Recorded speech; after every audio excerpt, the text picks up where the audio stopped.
All right, well, now let's kickstart Market Fatafat. For that, we have with us Rajesh Palvi of Axis Securities.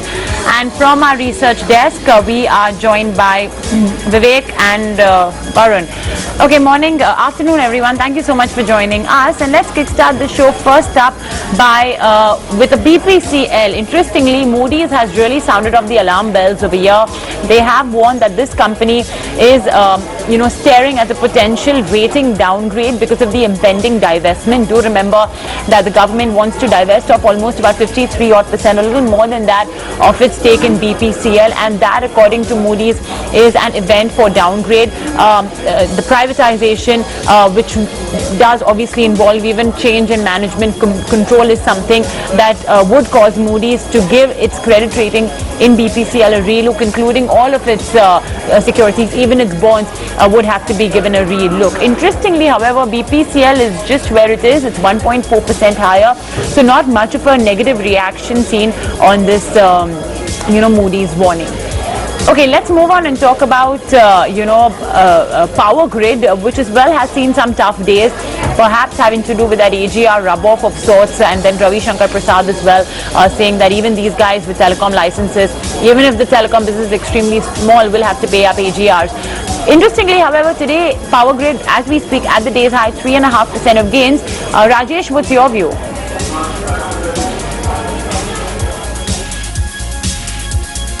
Yeah, good afternoon, Mobina. If you look at the overall setup of Power Grid, its stock has taken the support from its multi-month rock bottom support area of 180, and the stock has shown bounce back action from those level.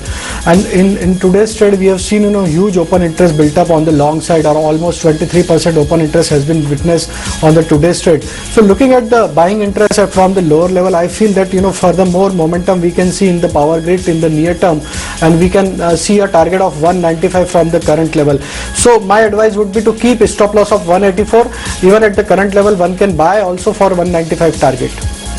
Okay, buy target at 195 rupees for Power Grid. And Varun, bumper listing for Ujjivan Small Finance Bank today.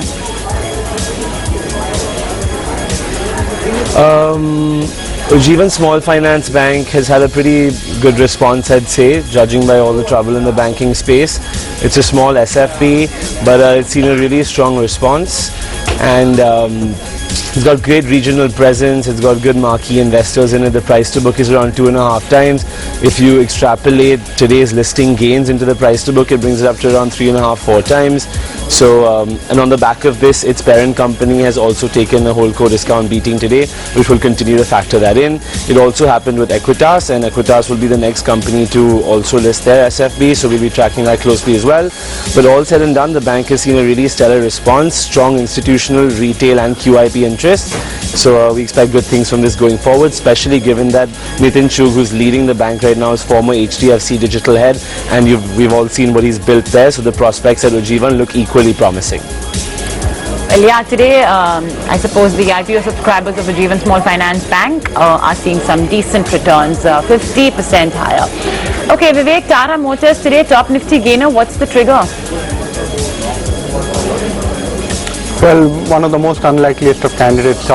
A lot of things to get going as far as Tata Motors is concerned. Now, the first thing is there's a very big overhang as far as Brexit is concerned in terms of how exactly the UK election pans out. The other thing that you need to keep an eye out for is the company has actually guided for EBITDA run rate coming up much higher in this particular quarter itself. And the other thing that you need to keep an eye out for is that the company has actually guided for a certain amount of store expansion as well as sales outlet expansion. So on the back of that, watch out for Tata Motors. This could be a good mover in trade going forward. Okay, 6% of gains for Tata Motors now. Great gains seen. And yeah, I suppose the UK election outcome as well will be closely watched. Okay, let's talk about an important stock today in trade, and that's L&T Infotech. The company actually did deliver. It had an analyst meeting actually, and the takeaways are like mostly pretty optimistic. For example, we do have a brokerage note from Citi that has maintained a buy stance on the company. Target is at 1855 rupees. Now they believe that L&T Infotech is aiming for industry-leading growth. The positive catalyst watch was based on healthy Q3 growth expectations, and they continue to remain optimistic on the stock, which is currently at 1640. However, it's come up quite sharply from the day's low high. Okay, Rajesh, moving on, another stock in the auto space that has seen quite a few positive days is Bajaj Auto, though today it's more or less now flattening out. What's your recommendation here?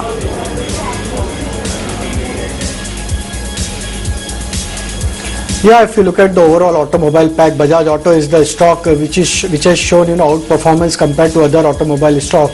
And on the two-wheeler space, Bajaj Auto is looking very attractive. Even if you look at the short to medium term setup of the stock is already enjoying the breakout level, and it's trading above all its important moving averages.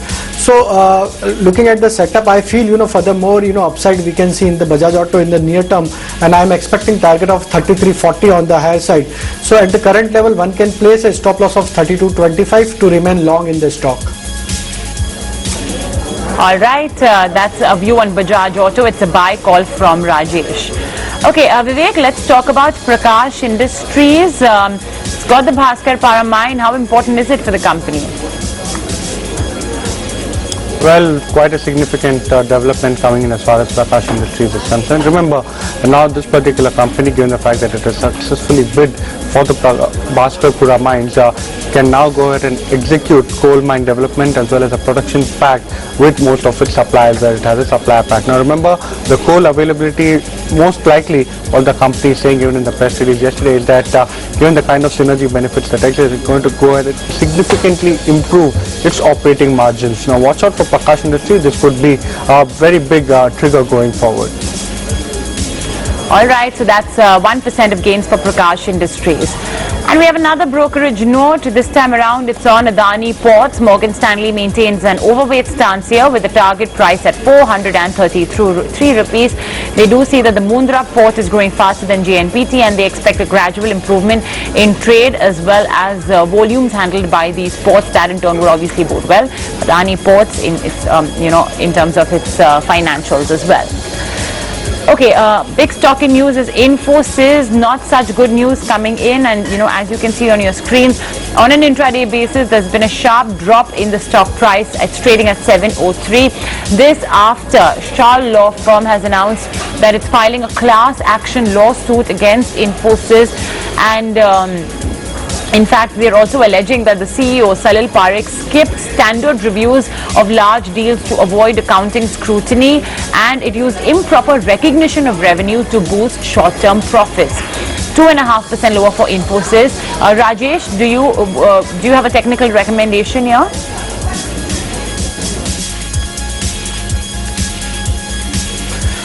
See, if you look at the setup of Infosys since last 5-6 weeks, stock is consolidating in range of around 680 to 720. This is the band which we have seen in the Infosys for last 4-5 weeks.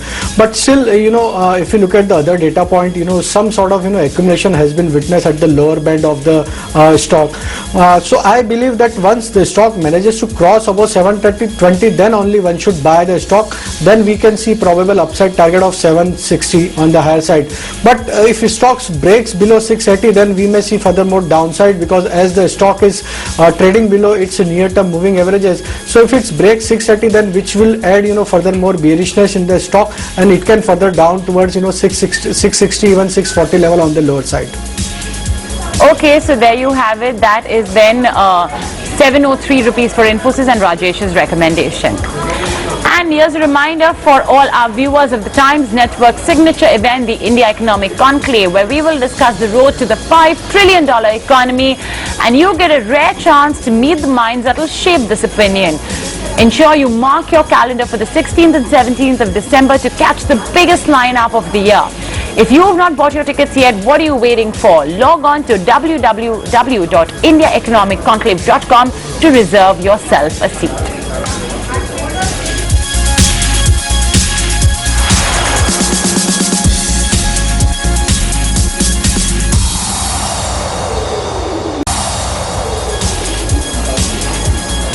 Welcome back. You're watching Market Fatafat on ET now. Just take a quick look at some global updates, and that is the UK elections, third one in the last 4 years.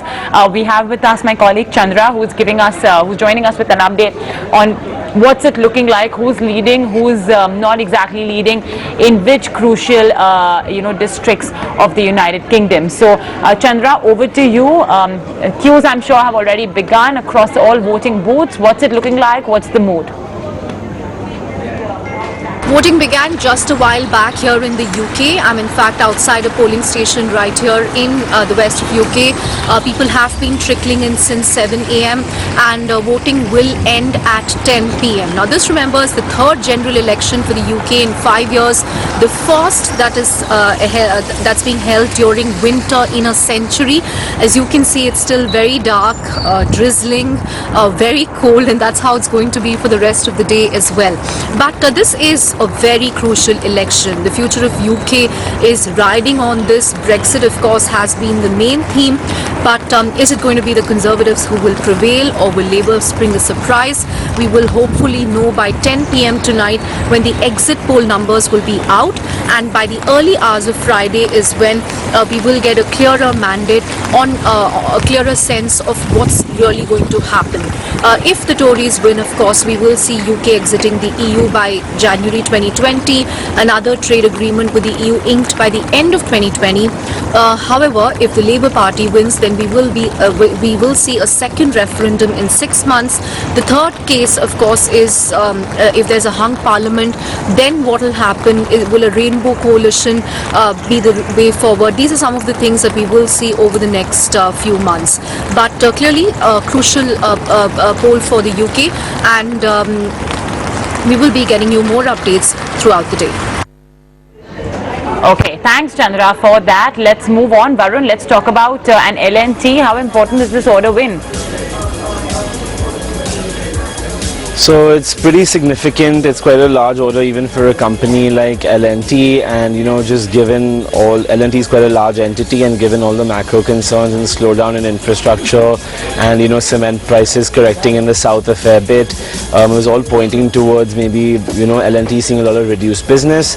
So a significant contract here from the RVNL to L&T, so should augur pretty positively for the company going forward. For the share price, however, it's not been good days, battered out of shape below 1300, a bit of recovery today. And Rajesh, Cipla, what do you make of this pricing action we've been seeing?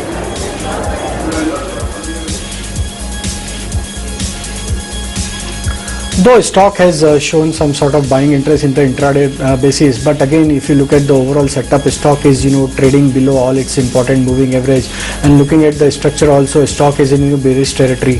So my advice would be use this rally to exit from the counter.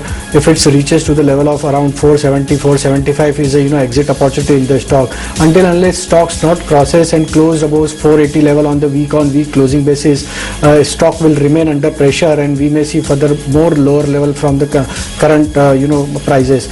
So my advice would be to exit if it comes near to 470, 475 zone. Fortunately, with that, we're out of time, so we'll have to wrap it up. Thank you, Rajesh, Varun and Vivek for joining in. Coming up next is Closing Trades.